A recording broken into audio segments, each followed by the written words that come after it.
I want to talk about real quick, and I don't know if I've said this before, but just in regards to the universe and the visible universe, that, the further we see out, the further back in time we are seeing. So we see 13.7 years ago, the edge of the universe, but we're not looking at the actual edge of the universe, because you have to tack on, I don't know, say about 13.7 billion years, because that's how long it's taken the light to get from there to us, which means that if we are in fact expanding, that we don't see the actual edge of the universe because it's much larger. We're waiting for that light to catch up. So what we're watching is from a point that has in fact reached us.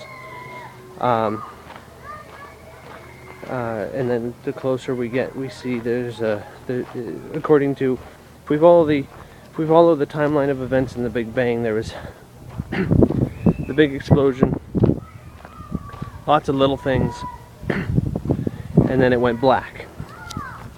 And then the stars started to form, and they started exploding and popping up all over the place, which is what we should see happening right at the edge of the darkness. So there's this big gap between the formation of new stars and the edge of the universe. But this is an expanding thing. So if we're seeing all this light and static 13.7 billion years ago, then maybe it's this kind of ripple effect, and they talk about how we're accelerating, we're not slowing down. My take on that is that we're just still expanding. We're still in the Big Bang. I mean, that's something that I've heard before. Isn't mentioned too often. But yeah, the Big Bang is still happening. The waves are still reaching out across the universe and affecting reality at the infinite expanses of our capable line of sight. So I mean, this is tremendously interesting, because we have a couple ideas here. Is that, yeah, the universe is much larger than we can see at the moment. Well, we don't see anything in any kind of contemporary relevance, or what would be another way of saying that, we don't see what's happening now. Because again, the further you look out, the further back in time you see.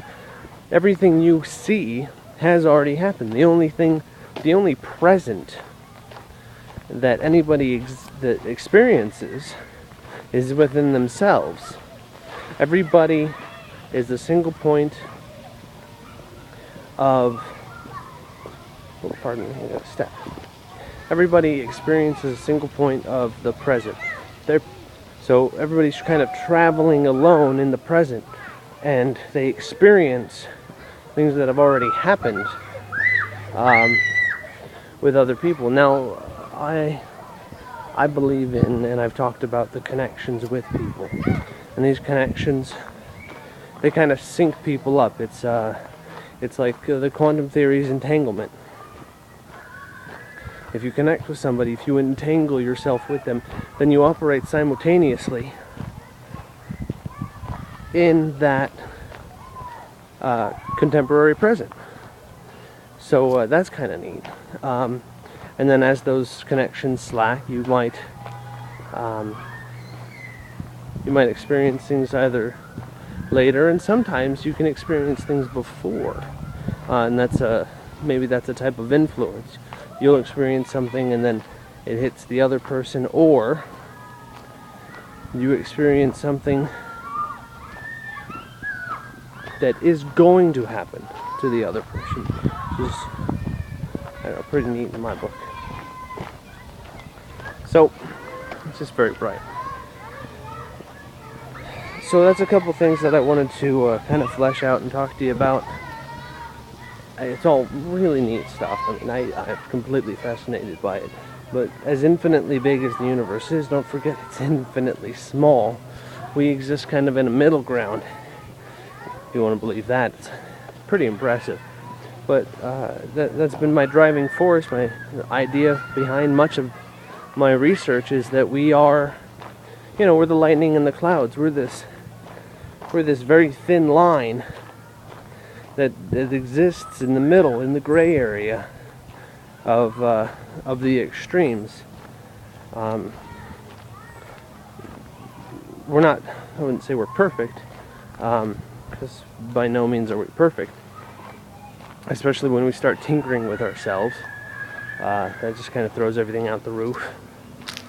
But window, is that better?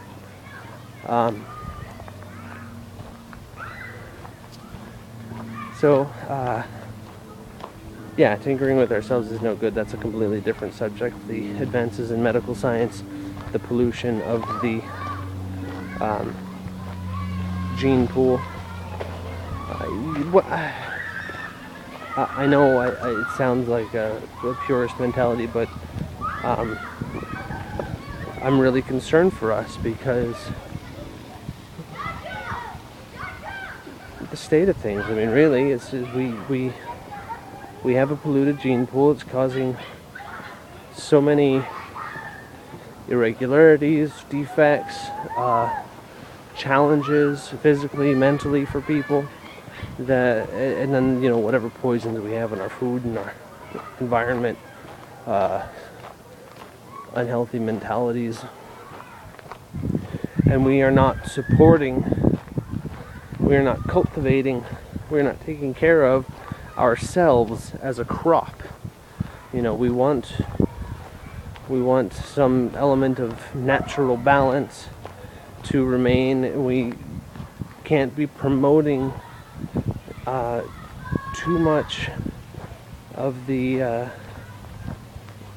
defects to continue, because I mean, you know what? That's fine. We can fix that with medicine. What if they can't get the medicine? What if there isn't the support? What if something happens? Because it's very likely that that's how it's gonna be.